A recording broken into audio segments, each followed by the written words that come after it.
Good morning, Inday Mele. Good morning, ma'am. So, aji sa tayo, Inday Mele.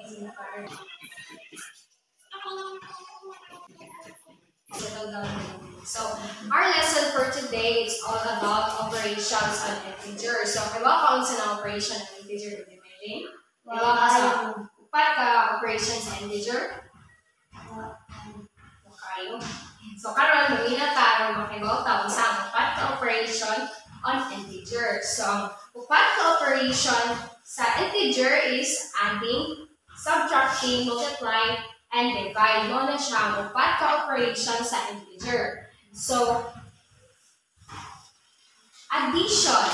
For example, na kay 5 ka apple o 2 ka orange.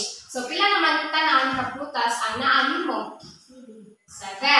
So, mo na siya addition. Just simply imo siyang i-add ang 2. Imo siyang i-tipo tanan. So, while subtraction, mo na siyang opposite sa addition. Kung ingon kag imong iusa, mo na siyang addition. Kung ingon siya imong buhaan, mo na siyang subtraction.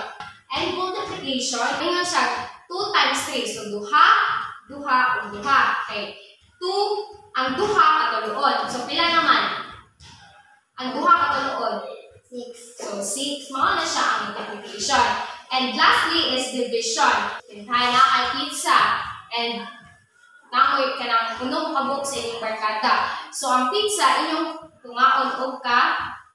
So, kauno. Very good. So, proceed ta sa rules sa multiplication and division na naay symbol o nga negative o positive. Always remember in Mele na ang multiplication and division has the same rule. Hinumdumi, in Mele nga if mag-multiply ka o divide na same sila ang operation, ang iyahang result jud kay positive. And if mag-multiply ka or mag-divide with lahi-lahi nga operation, simply ang iyahang product or quotient is mahimong negative. So, nasabta na. So, for example, 2 times negative 4. Ano siya? Positive 8. So, very good. Now, I'll give you 5 minutes to answer that in the million. Answer it in the million and we'll check that after. 4 times negative 1, simply, mahimong siya.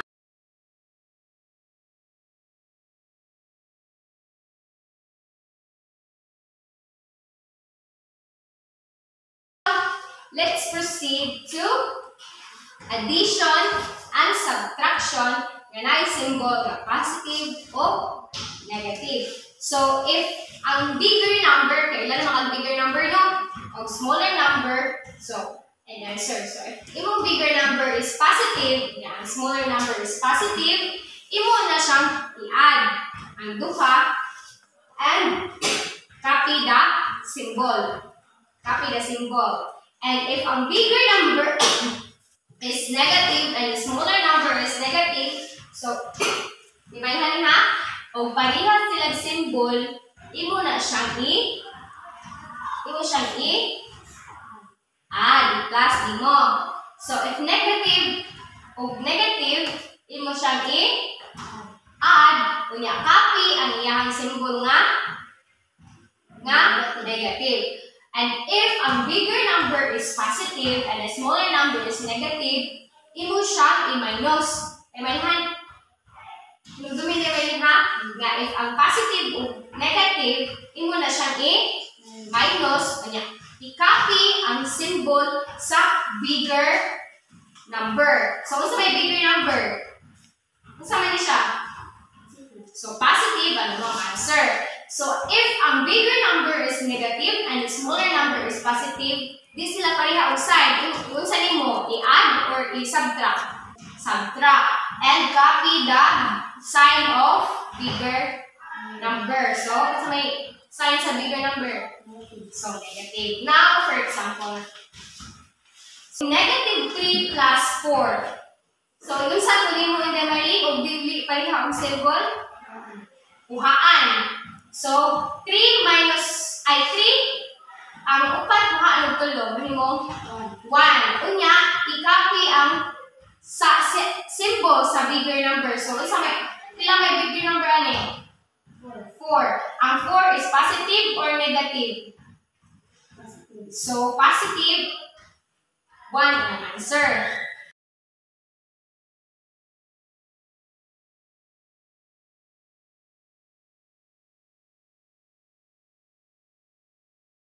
So, mora tayong mailing. Nasabtan na nga ito ang diskusyon. Wala na ikalibugan. So, mora tayong mailing. Kaya na salamat.